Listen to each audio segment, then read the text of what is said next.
Strong acid है और ये भी स्ट्रॉन्ग है, तो ये जो स्ट्रॉन्ग और स्ट्रॉन्ग है वो सॉल्ट को न्यूट्रल कर देंगे। समझ गया? तो हमेशा याद रखना है, स्ट्रॉन्ग एसिड हो, स्ट्रॉन्ग बेस हो, तो सॉल्ट न्यूट्रल हो जाता है, या फिर वीक एसिड हो या वीक बेस हो तो भी न्यूट्रल सॉल्ट मिलेगा। अब एक स्ट्रॉन्ग लेते हैं और एक वीक लेते हैं, तो जो स्ट्रॉन्ग रहेगा वो सॉल्ट में आपको दिखाई देगा, मतलब ये स्ट्रॉन्ग एसिड है तो ये एसिडिक हो जाता है, तो कैसा हो जाएगा, एसिडिक सॉल्ट हो जाएगा। अगर मैंने ये वीक लिया और ये स्ट्रॉन्ग लिया तो ये क्या हो गया, बेसिक। तो ये बात आपको याद रखना है। सॉल्ट कैसे बनता है, 4 टाइप के सॉल्ट आपको एसिड और बेस देंगे, इसमें से आपको सिर्फ ये लॉजिक लगाना है कि अगर दोनों एक जैसे हैं तो न्यूट्रल, देखो दोनों एक जैसे हैं तो न्यूट्रल, लेकिन एक भी अगर अलग है तो जो स्ट्रॉन्ग है, जैसे ये यहाँ पे एसिड स्ट्रॉन्ग है तो ये सॉल्ट भी एसिडिक होगा। अब यहाँ पे स्ट्रॉन्ग बेस है तो सॉल्ट भी बेसिक होगा। एक सिंपल सा एग्जांपल आपको ये पता है, ये है HCl, हाइड्रोक्लोरिक एसिड भी आपको नाम देंगे वो, और ये है NaOH, दिस इज सोडियम, और OH को क्या बोलते हैं, हाइड्रोक्साइड। तो होता क्या है, इसमें से ये H है और ये OH है, ये H और OH चले जाते हैं तो Na और Cl आपस में NaCl बनाते हैं, और ये यहां से H, यहां से OH, क्या गया, H2O गया। तो H2O भी बनाते हैं सॉल्ट, और ये बाद में फिर आपको वाटर भी देते हैं। ये साथ में ये सॉल्ट हो गया आपका, दिख रहा है ये, और ये वाटर। तो आपको ये याद रखना है, सॉल्ट के साथ साथ वाटर भी है। हाँ, वो मैंने यहाँ पे लिख दिया, तो आपको यहाँ पे मैं बता रहा हूँ कि सॉल्ट और वाटर दोनों देते हैं। ठीक है, यहाँ पे हमने सॉल्ट लिया प्लस वाटर वगैरह आप लिख सकते।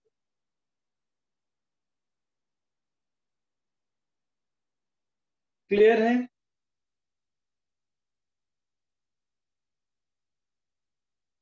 अब ठीक है, तो ये पानी भी साथ में देते। आई थिंक ये सबको क्लियर हो गया, बस इससे ज्यादा कुछ नहीं। अब यहाँ पे आप ना, तो आपको ये याद रखना है कि कौन एसिड स्ट्रॉन्ग है कौन बेस है, अभी आपके आउट ऑफ सिलेबस की बात हो जाएगी वो, सिर्फ आपको ये टेबल टाइप में याद रखना है। मतलब ये टेबल टाइप कैसे बन गया, आप समझ रहे हो कि नहीं, ये टेबल टाइप बन गया है, एसिड बेस, ये वाला एसिड का है, ये बेस का, ये है। बस हो गया, इतनी सी बात। तो ये था सॉल्ट के बारे में, हमेशा ऐसे ही रहे। अब बात करते हैं कि ये जो NaCl यहाँ पे बना है, NaCl, इसको हम कॉमन सॉल्ट बोलते हैं। मैं ये मिटा रहा हूं, आपको ये लिखना होगा तो लिख सकते हो आप, बट इजी था, कुछ इसमें याद करने जैसा कुछ है नहीं। आप बराबर है, क्लियर है इतना?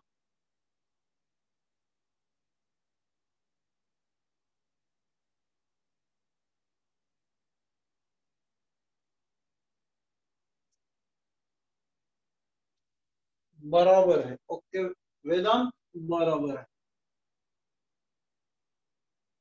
तो अब थोड़ा सा महात्मा गांधी को याद करते हैं अपन, दांडी मार्च में जाते हैं हम भी, तो वहां पे क्या हुआ था, सॉल्ट के लिए वो गवर्नमेंट के जो अंग्रेज हुकूमत थी उसके खिलाफ लड़ रहे थे। क्यों लड़ रहे थे, क्योंकि उन्होंने टैक्स लगाया। तो ये जो कॉमन, इसलिए अब याद रखो ये कॉमन जो सॉल्ट है ये सभी के लिए इसेंशियल है, इसेंशियल है। जैसे NaCl, जनरली जैसा हमको घर में जो NaCl दिखता है, नमक हम जो खाते हैं वो NaCl ऐसा नहीं होता है जैसा हमको दिखता है, तो ये इम्प्योर होता है, इम्प्योर। ये इम्प्योरिटी के कारण इसमें कुछ, जैसे वो काला नमक होता है ना, ब्राउन बोल सकते थे, ब्राउन कलर, काला नमक, इम्प्योरिटी के कारण इसमें ब्राउन कलर आता है, आप समझ रहे हो। और ये इम्प्योर नमक कहाँ पे पाया जाता है जनरली, ये समुद्र में पाया जाता है। अब आप बोलोगे सर NaCl ही पाया जाता है कि एक ही, there are n number of salt like KCl, NaCl तो अपन बात कर लिए, Ki अलग अलग, Ni, NF अलग अलग, NBr, Na, हाँ NaBr अलग अलग, KBr अलग अलग टाइप के सॉल्ट है, बट हमारे काम का इसमें से सिर्फ और सिर्फ NaCl है। अब ये जो समुद्र का पानी होता है ये कैसा रहता है, सॉल्टी रहता है, ये सबको पता ही है। तो हाँ बहुत सारे, अब n नंबर ऑफ जिंक, कोई भी मेटल ले लो, यहाँ ये मेटल है ना, यहाँ सोडियम और क्लोराइड हमने लिया, आप ZnCl2 ले लो, MgCl2 ले लो, ZnSO4 ले लो, ये सब सॉल्ट है, धीरे धीरे सीखेंगे। तो ये सॉल्ट ही रहता है। अब क्या होता है कि जब ये बेड्स ऑफ सॉल्ट कब बन गए होंगे, जब ये ड्राई हो गया हो, जब समुद्र का पानी अगर ऑलरेडी सॉल्ट उसमें है पानी में, अगर वो ड्राई हो गया तो ऐसे बेड्स ऑफ सॉल्ट बन गए, और हम इसमें से, जैसे ये रॉक हो जाता, पत्थर के जैसा, मतलब रॉक सॉल्ट भी इसको बोल सकते हो, पत्थर के जैसा है तो रॉक सॉल्ट, पत्थर के टुकड़े के जैसा है, और उसमें से ना रॉक सॉल्ट बोल सकते हो आप। यस, तो इसमें से हम इसको क्या करते हैं, माइन करते हैं, और फिर माइनिंग के बाद उसको प्यूरिफाई करेंगे, एंड प्यूरिफाई के बाद हमको ये खाने योग्य एडिबल नमक अपने को मिल जाता है। तो यार इसमें ज्यादा समय अपन बर्बाद नहीं करेंगे, क्योंकि ये इतनी सी चीजें आपको पहले से ही पता है, जैसे कोयला माइन करते हैं वैसे इसको भी इनमें से माइन करते हैं। कभी आप लगे तो इसके वीडियोस देखना, बहुत ही बेकार नमक अपने को दिखाई देगा, ऐसा लगेगा कि हम क्या खाते, बट आफ्टर ऑल पानी भी वैसे ही हम उसको प्यूरिफाई कर लेते हैं, तो ये भी नमक भी एक बेसिक चीज है। ठीक, तो अब ये नमक हमारे खाने के लिए तो इसेंशियल है, कॉमन सॉल्ट है, लेकिन ये बहुत सारे ऑर्गेनिक कंपाउंड भी बनाता है जो हमारे लिए और ज्यादा इंपॉर्टेंट है। तो ये कॉमन जो सॉल्ट है NaCl, ये इंपॉर्टेंस इसके क्या है, इंपॉर्टेंस क्या है, एक तो हमारे लिए ये बहुत खाने का एक क्या रहता है, खाने का एक महत्वपूर्ण ये रोल उसमें प्ले करता है। उसके बाद कुछ ऑर्गेनिक कंपाउंड्स है, वो ऑर्गेनिक कंपाउंड्स बनाने का काम ये करता है, मतलब इसमें से प्रिपेयर्ड करते हैं, NaCl से प्रिपेयर करेंगे कुछ ऑर्गेनिक कंपाउंड। जैसे सपोज आपने NaOH सुना होगा, अभी बात की थी, जैसे आपने ये सुना होगा, Cl2 भी सुना होगा, बहुत सारे अलग अलग कंपाउंड्स अपन बना सकते हैं। जैसे NaHCO3 सोडियम हाइड्रोजन कार्बोनेट, जैसे Na2CO3, N numbers of compound जो हमारे लिए उपयोगी होते हैं, ऐसे ऑर्गेनिक कंपाउंड नमक से ही बनाए जाते हैं। किससे बनाए जाते हैं? नमक से ही बनाए जाते हैं। तो ये हमको डिस्कस करना ही है। इसको सोडियम हाइड्रोक्साइड आप बोल रहे हो, पहले भी हमने देखा ये अल्कली होता है। अल्कली क्योंकि ये जो Na है ये ग्रुप 1 में रहता है, ग्रुप 1 वाले मेटल को क्या बोलते हैं? अल्कली। और ये तो आपको पता है ये क्लोरीन है, इसको अपन बोलते हैं बेकिंग। कौन सा किंग है? बेकिंग। और इसको बोलते हैं वॉशिंग सोडा। दोनों में क्या लगा देते हैं अपन? Soda. Baking soda, washing soda. अब मतलब इम्पोर्टेंट है हमारे जीवन में, अलग अलग चीजें ये बना के देता है, इससे प्रिपेयर होती है। तो मेनली हमको ये यहाँ से पढ़ना है। अब वन बाय वन हम इनका क्या करते हैं? अध्ययन करते हैं वन बाय वन, क्योंकि सभी इंपॉर्टेंट है। ये भी इंपॉर्टेंट है आपके लिए, ये भी इंपॉर्टेंट है, ये भी इंपॉर्टेंट है, ये भी इंपॉर्टेंट है, एंड ब्लीचिंग पाउडर भी उतना ही इंपॉर्टेंट है। ये सारे चीज आपको वन बाय वन, एंड उसके बाद में ये डायरेक्टली एंड इनडायरेक्टली नमक से ही जुड़े हैं, इसलिए हम एक एक करके इनका एक बार जो भी कॉन्सेप्ट है, जो भी यूज है, कैसे बनाए जाते हैं, ये हम समझ लेते हैं। इतना समझ में आ रहा? सबको क्लियर है?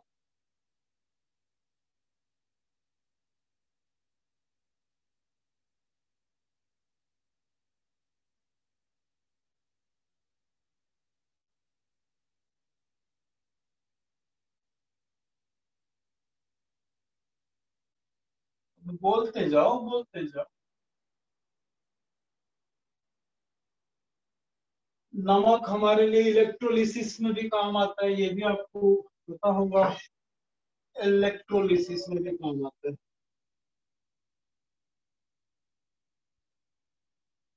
नाउ हम सबसे पहले बात करते हैं NaOH, सोडियम हाइड्रोक्साइड। अभी कहानी ऐसी स्टार्ट होती है कि ये नमक से कैसे बनता है। तो कहानी के फॉर्म में मैं आपको एक 2 in 1 एक चीज बता रहा हूँ, इलेक्ट्रोलिसिस। तो ये NaOH हमने, इसमें पानी था, इसमें डाल दिया। NaOH क्या कर दिया हमने? इसमें पानी था और इसमें डाल दिया। अब ये क्या हो रहा है कि पानी में ये टूट जाता है, मतलब आयोनाइज हो जाएगा। समझिए बात को, पानी में ये क्या हो जाएगा? आयोनाइज हो जाएगा। मतलब ये Na+ और OH माइनस, ये पानी में है, तो ऐसे एक्वस आयन में ये क्या हो जाते हैं? ऐसे एक्वस आयन में ये क्या हो जाते हैं? टूट जाते हैं। इसमें अपन बना क्या रहे हैं? NaCl बना रहे, NaOH बना रहे हैं NaCl, तो ये Cl आ जाएगा। ठीक है, हाँ, क्योंकि हम NaOH बना रहे हैं NaCl, तो NaCl यहाँ रहेगा ना। तो अब ये पानी भी ब्रेक हो जाता है। तो पानी का ब्रेक कैसे होता है? H+ और OH माइनस। तो मैं आपको ज्यादा डिटेल में नहीं बता रहा हूँ, सिंपल सी चीज समझाना चाहता हूँ, समझिए उसको। फिर से देखो, नमक और पानी, पानी में नमक ब्रेक डाउन हो जाएगा, आयनाइज हो जाएगा, तो Na+ और Cl- आयन्स देगा, और ये H2O क्या देगा? H+ आयन और OH माइनस। तो क्या होता है कि यहाँ पे जो Na+ है और OH माइनस है, आप ऐसे याद रखो, ये दोनों कंबाइन होके NaOH बना देते हैं। क्या बनाते हैं कि NaOH। अब ये दोनों जो है ये अकेले रह जाते हैं, ऐसा समझ लो। ये दोनों क्या रह जाएंगे? अकेले रहेंगे। तो ये मैंने एरोप्लेन बना दिया, देखो। तो यहाँ पे ये H+ और एक H इसमें आ गया। सपोज यहाँ पे में और H2O, बहुत सारे H2O, एक ही नहीं है ना भाई, बहुत सारे H2O है, बहुत सारे NaCl है, Na प्लस है, NaCl है, H प्लस है, OH माइनस है, बहुत सारे है ना। तो दूसरा दूसरा प्लेन जा रहा होगा जहाँ पे H प्लस होगा, जहाँ पे Cl माइनस होगा, तो ये दोनों आपस में मिलके क्या बना देंगे, H2। H2 गैस होती है, प्लेन भी उड़ेगा, ये भी उड़ेगा, एंड वैसी Cl और Cl कंबाइन होके क्या बना देंगे, Cl2। तो मैं शॉर्टकट में ये समझा रहा था कि जब NaOH हो, सॉरी बार बार NaOH आ रहा है, NaCl हो, तो आपको क्या करना है, NaCl इसको पानी के साथ मिला दो, ऐसे लिखो। अब यहां से मैं जो बता रहा हूं उसको आप ध्यान दो, ये Cl और ये H, इनको आप एक वक्त के लिए अलग कर दो। चलो Cl को प्लेन में बिठाओ, तो Cl2 के फॉर्म में इसको उड़ाओ,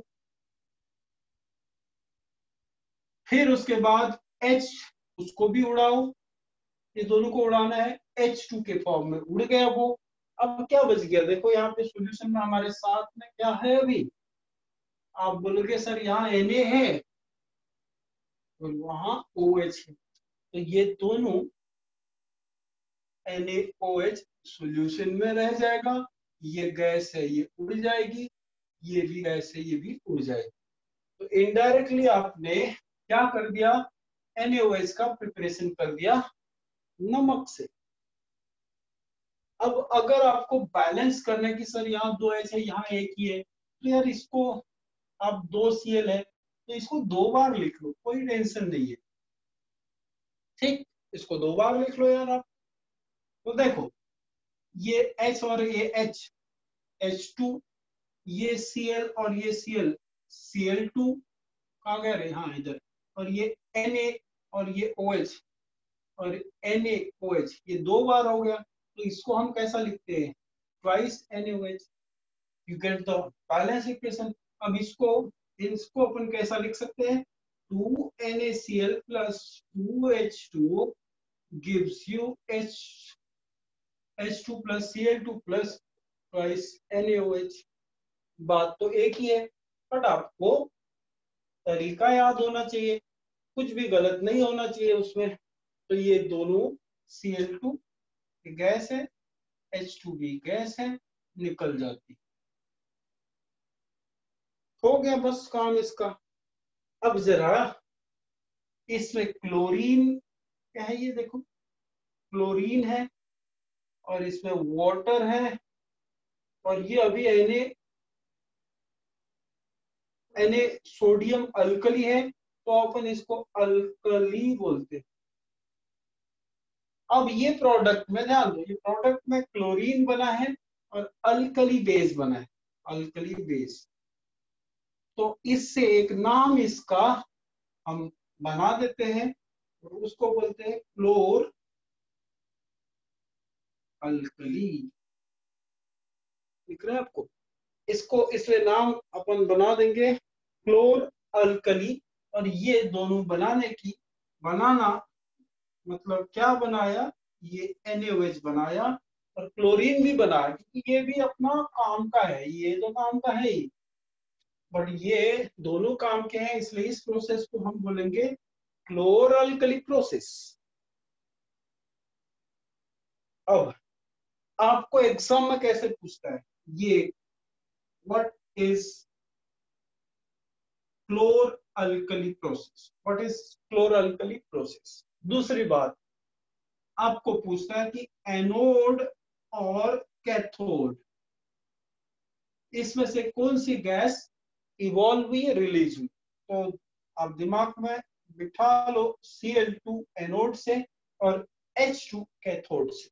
अब ये सब, ये एनोड और कैथोड किधर से आए, तो अभी मैं जो आपको बता रहा था वहां से आए। उसमें अपन क्या करते हैं, वो जो सॉल्यूशन लिया था हमने ये, इसमें Na प्लस Cl माइनस और H प्लस OH माइनस, मैं दो दो ही दिखा रहा हूँ। यहाँ पे हम क्या करते हैं, इलेक्ट्रोलिसिस करते हैं, क्या करते हैं, इलेक्ट्रोलिसिस। फिर इसको ऊपर बैटरी से क्या कर देते हैं, अपन जोड़ देते हैं, वो आउट ऑफ चला जाएगा, ऐसे ही जोड़ते हैं। बोर्ड अब अबाउ द वो आउट ऑफ बोर्ड चला। तो पहले ये अपन समझ गए होंगे तो मिटा दूं, बताइए।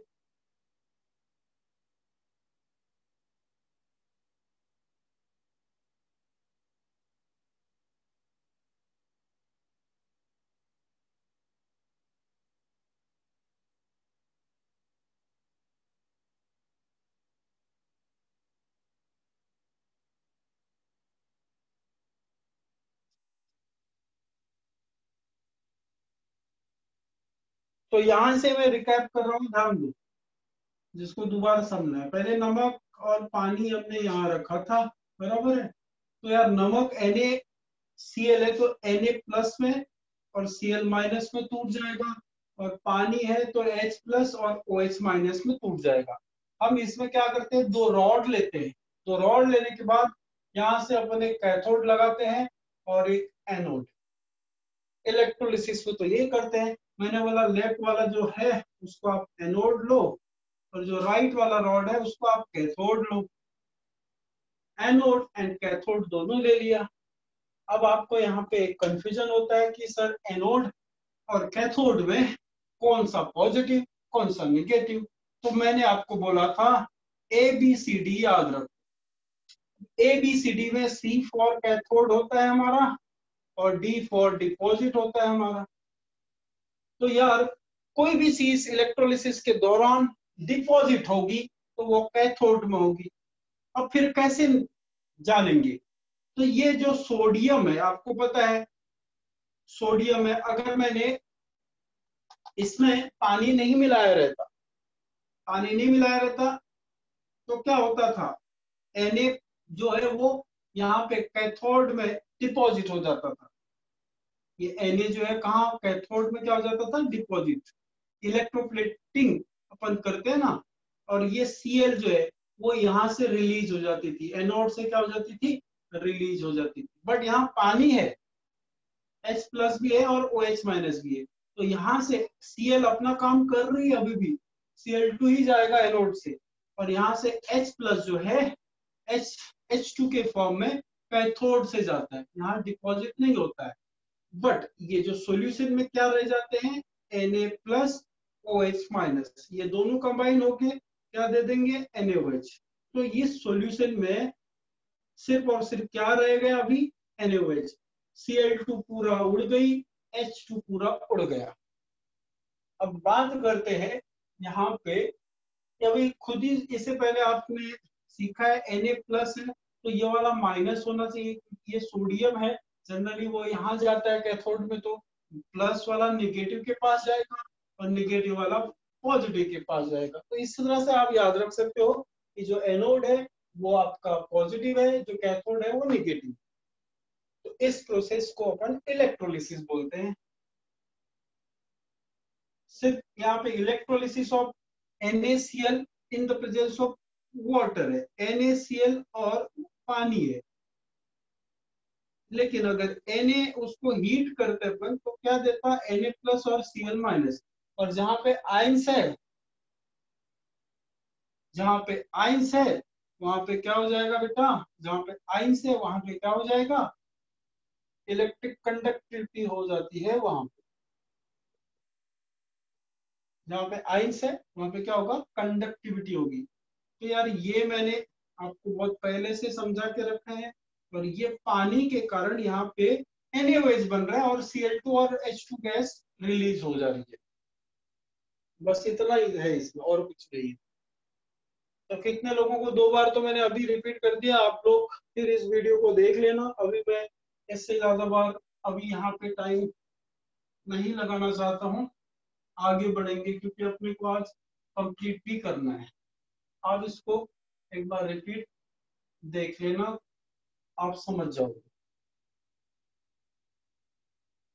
ठीक है, तो मैंने जो जो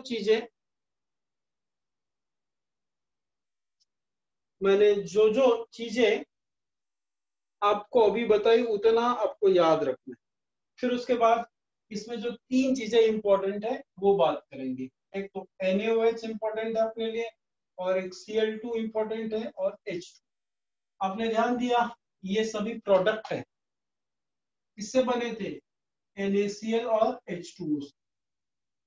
ये रिएक्टेंट थे, ये प्रोडक्ट है। तो ये पहला प्रोडक्ट हो गया, ये दूसरा हो गया, और ये तीसरा हो गया।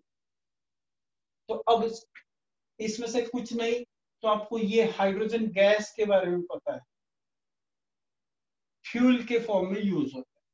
क्लोरीन का आपको पता है वाटर प्यूरिफिकेशन के लिए यूज होता है, इतना तो पता ही है क्लोरीन। और दूसरा इसका पता है क्या बनाने के लिए? ब्लीचिंग पाउडर बनाने के लिए।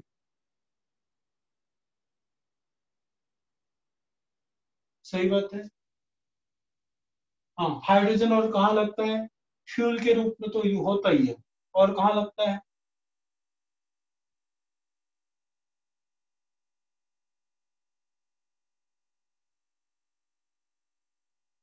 हाइड्रोजन कहाँ पे लगता है? अरे हमने पढ़ा है कार्बन और इस कंपाउंड में। हाँ, पानी बनाने में तो यूज होता ही है, बट हाइड्रोजन और एक जगह इंपॉर्टेंट जगह जहाँ पे हमने वेजिटेशन ऑफ या हाइड्रोजनेशन ऑफ वेजिटेबल ऑयल पढ़ा था, उसमें हमने देखा था कि हाइड्रोजन ऐड करते हैं, मतलब इसका यूज होता है डबल बॉन्ड को या अनसैचुरेटेड को इसमें कन्वर्ट करता है ये सैचुरेटेड में। अरे बाबा, पढ़ा है ना। हाँ, एसिड बनाने के लिए काम होता है, यस बोल सकते हो। एसिड बनाने में यूज कर सकते हो, जैसे H2 और Cl2 भी एसिड बनाने में यूज होता है। जैसे ये दोनों है, इन दोनों को मैं मिला देता हूँ, मतलब Cl2 यहाँ से H2, तो क्या बनाएंगे? ये HCl, एसिड बनाने में यूज होता है। ये क्या हो जाएगा? हाइड्रोक्लोरिक एसिड हो जाएगा। समझ में आया क्या बेटा? तो ये अभी अपन देखेंगे, या कार्बन में आप देखते हो, this is actually used for the preparation of soap and detergent। NaOH काय के लिए यूज होता है? सोप और डिटर्जेंट बनाने के लिए यूज होता है, बस। और एक इम्पोर्टेंट इसका है, पेपर इंडस्ट्री में यूज होता है ये, और फाइबर इंडस्ट्रीज में यूज होता है। आर्टिफिशियल फाइबर बनाने के लिए यूज कर सकते हैं, फाइबर इंडस्ट्री। यहाँ पे शॉर्टकट में आर्टिफिशियल लिख सकते। तो इतना यूजेस, इंपॉर्टेंस एक ही बात है, इनके है। याद रहेगा क्या रे किसी को?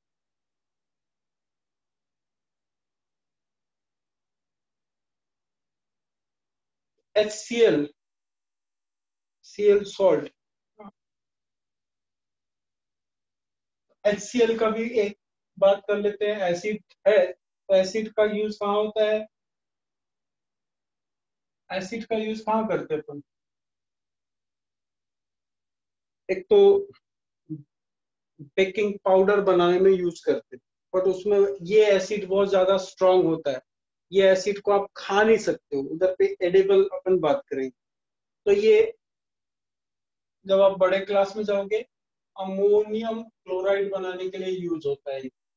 दूसरा, ये मेटल्स को क्लीन करने के लिए भी इनका यूज होता है, या फ्लोर को क्लीन करने के लिए भी होता है। स्टमक में तो होता है, डाइजेशन में काम आता है, ये आप बोल सकते हो। और इससे कॉस्मेटिक्स भी बनाया जाता है। तो सिंपल सिंपल ये टेबल टाइप का आपको दिख रहा है, या अच्छे से याद करो। NaCl, Cl2, sorry NaOH, Cl2 और H2 का इंपॉर्टेंस क्या है हमारे लाइफ में, ये हमने बात कर ली।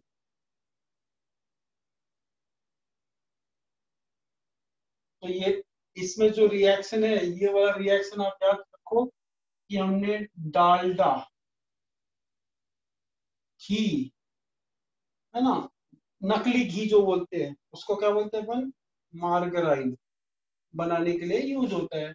अब किताब में आपको ये मार्गराइन बनाने के लिए यूज करते हैं ऐसा लिखा, तो मतलब यही है जो हमने ये रिएक्शन देखा है। CH2 CH2 plus H2 in the presence of nickel, यहाँ आर भी लगा सकते हो आप, तो ये क्या हो जाता है CH3CH, तो सैचुरेटेड कंपाउंड बन गया।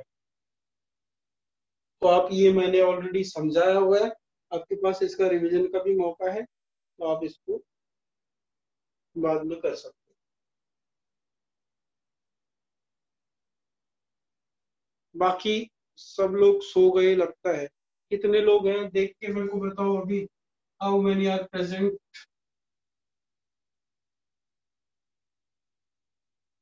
ओके, काफी है, 50 लोग अभी है।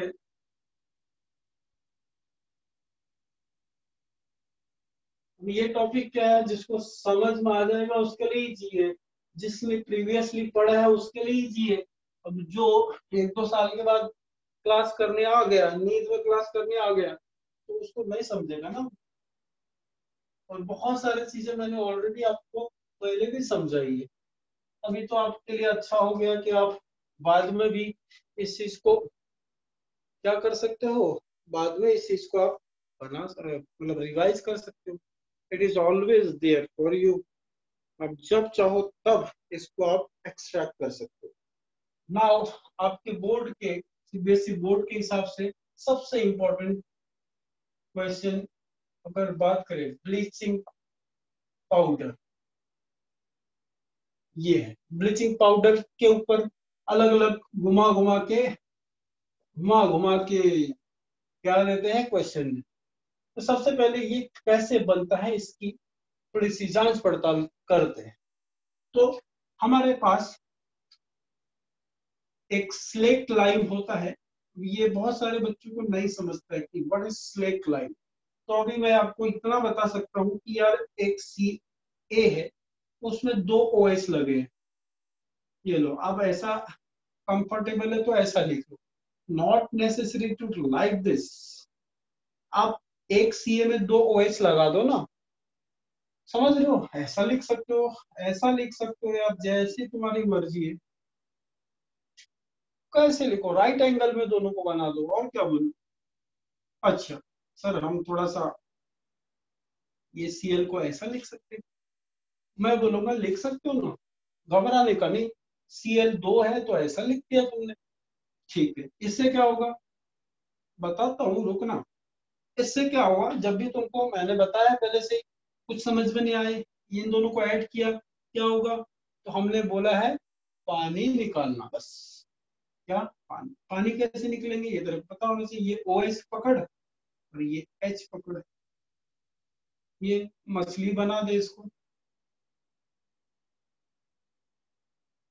कुछ भी बना दे, यहाँ से इसको हटा दे, तो देख क्या बन गया बेटा, देखो ये CA है इधर, इसके पास O है, ये तो CaO है, यहाँ पे दोनों जो जो तुम जोड़ रहे हो वो तो अभी वैसा का वैसा है, Cl2। सर ये तो बड़ा आसान था, सर ऐसे कैसे लिखेंगे, ये ऐसे भी होगा क्या, देख पानी निकालना है, यहाँ से OS निकाल ले, यहाँ से H निकाल ले, ये पानी चला गया, तो यहाँ क्या बच गया बेटा, CaO, और ये Cl2 ऐड कर रहे हो आप।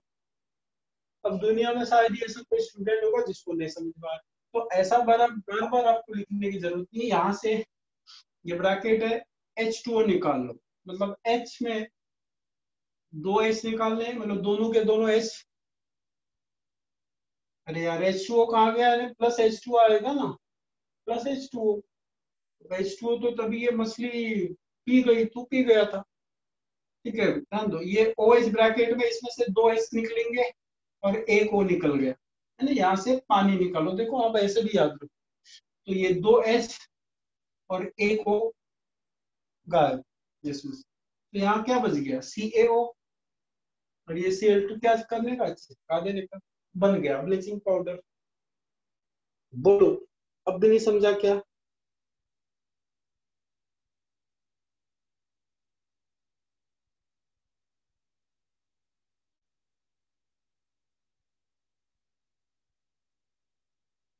वेरी गुड वेदांत।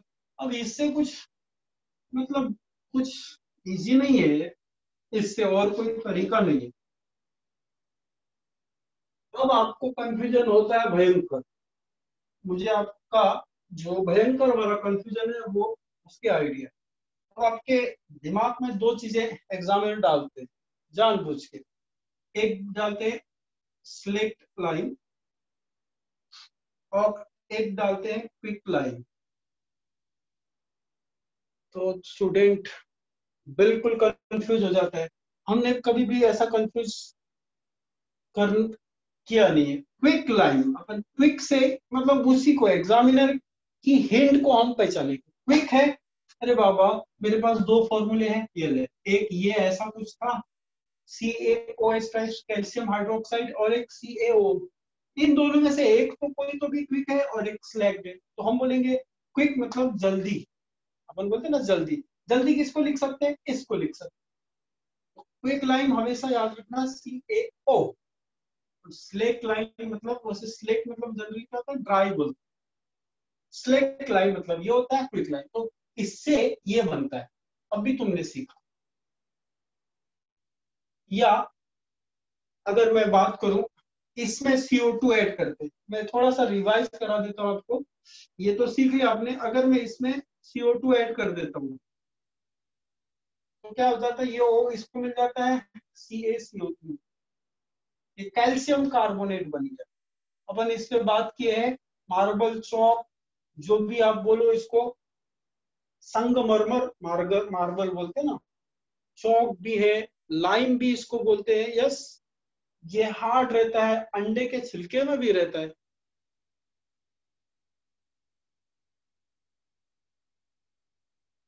हाँ, तो मैं कहानी आपको पहले बताया हूं कि जब हम वॉल्स पे पेंटिंग करते तो वो ये लाइम जो रहता है, लाइम चूना जो रहता है, चूने में पानी डाल देते हैं। चूने में क्या करते हैं? पानी डाल। तो उसके बाद वो चूना सूखने लगता है धीरे धीरे। अब उसके सूखने के वक्त एटमॉस्फेयर में CO2 गैस कॉन्स्टेंटली रिलीज होती है। इसके संपर्क में ये आ जाता है। तो जब तक ये इसके संपर्क में पूरी तरह से सूख नहीं जाता है, ये संपर्क में आता है और ये दोनों पता चलता है ये कैल्शियम कार्बोनेट की लेयर बना देते हैं। और जो असली कारण होता है दीवार को चमकाने वाला, ये है वो चमकाने वाला। ये नहीं है ये तो लगा लिया हो गया। तो ये इसके साथ एटमॉस्फेयर में, ये कोई पेंटालोग्राम नहीं इसको मिलाता है। ये अपने आप ही नेचुरल प्रोसेस है, अपने आप ही वो। क्योंकि देखना, जब भी गीली वॉल्स रहती कभी चमकती नहीं है, जब सूख जाता है तब चमक आती है। चमक आती है एक्चुअली मतलब ये यहाँ पे क्या है, CaCO3 की लेयर जो चमकती है वो इसके कारण। मतलब 2 in 1 मैंने कर दिया आपको। एक आपको पिछले वाला भी बता दिया मैंने, और यहाँ पे हमने इसके बारे में कंफ्यूजन भी जान लिया।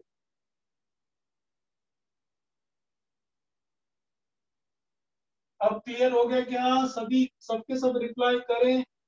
कोई ना खुश है, कोई दुखी है, कोई कुछ है, कुछ कुछ भी है जरा बताओ। कोई दुखी आत्मा है क्या जिसको कुछ भी नहीं समझ रहा है? बताइए, बिंदास बताइए।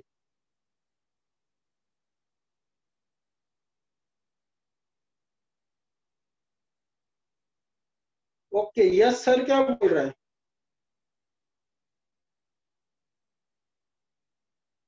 तो समझ रहा है सर, वेरी गुड। लावेज वेरी गुड। अब ये ब्लीचिंग पाउडर के बारे में रिएक्शन तो लिख लिया तुमने। मैं एक बार फिर से, अभी आपको सबको खट से लर्न हो गया सर, एकदम लर्न हो गया। यहाँ से H2 निकालो, CaOCl2 प्लस H2, ये है ब्लीचिंग।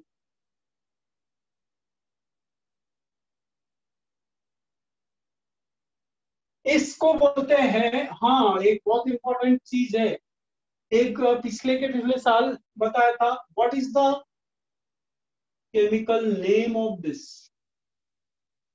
बहुत सारे बच्चों ने इसको ब्लीचिंग पाउडर लिखा था, क्या इसका नाम क्या है? तो इसको अपन बोलते हैं कैल्शियम, ये ऑक्सीजन है तो इसको बोलते हैं ऑक्सी, Cl है तो क्लोराइड, ये याद रखना। कैल्शियम ऑक्सीक्लोराइड इसको बोलते हैं।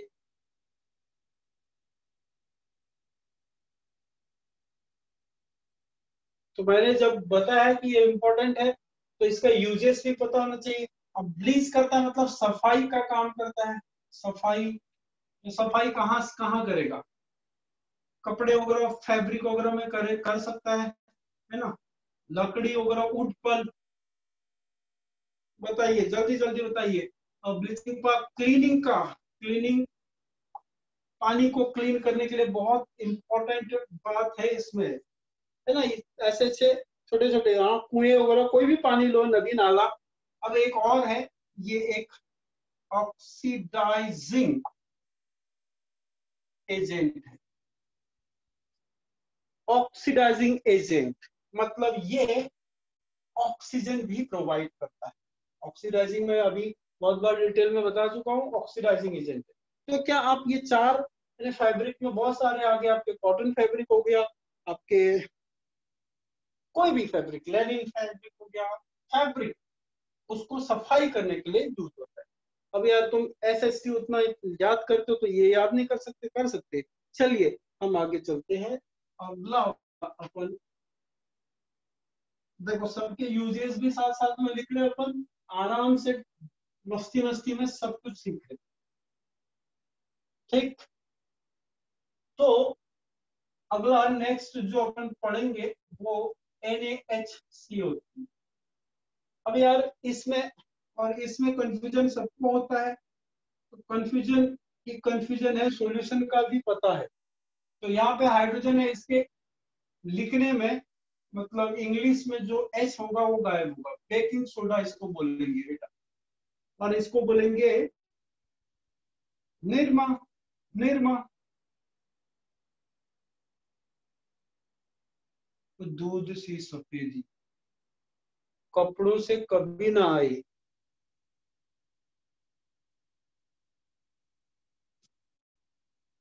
तो बेटा यहाँ पे सोडा तो है ही दोनों में, बट बेकिंग एंड वॉशिंग में अगर कंफ्यूजन हो तो इसमें H है, इसमें H नहीं है। तो जिसमें H है उसके फॉर्मूला में H नहीं होगा, और जहां फॉर्मूला में H है उसके इस इंग्लिश उसमें H नहीं होगा। मेरी बात समझ में आ रहा है? जिसके फॉर्मूला में H है उसमें H नहीं होगा, ये दिमाग में डाल दो यार, बस ये दिमाग में डाल दिया, आपको पता चल जाए H इधर है मतलब इधर H नहीं होगा, तो अपने आप ही ये तुम कभी गलती नहीं करोगे। केमिकल नेम की बात करते हैं, ये सोडियम है, CO3 कार्बोनेट है, बीच में हाइड्रोजन आ गया, तो बात करते हैं इसका सोडियम, दो नाम है, बाई कार्बोनेट, कार्बोनेट, या इसको दूसरा नाम sodium hydrogen carbonate, and this is simply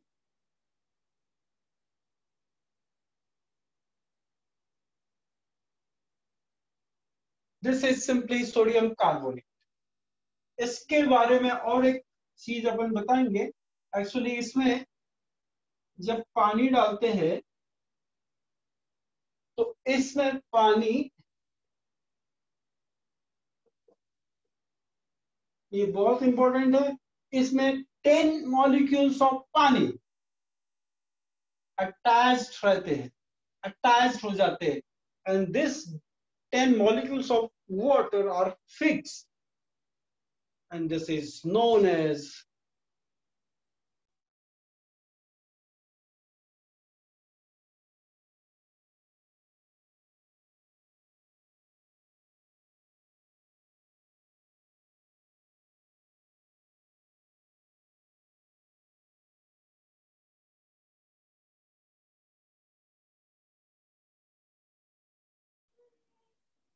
water of crystallisation means किसी सॉल्ट में fix amount of water molecules रहते हैं।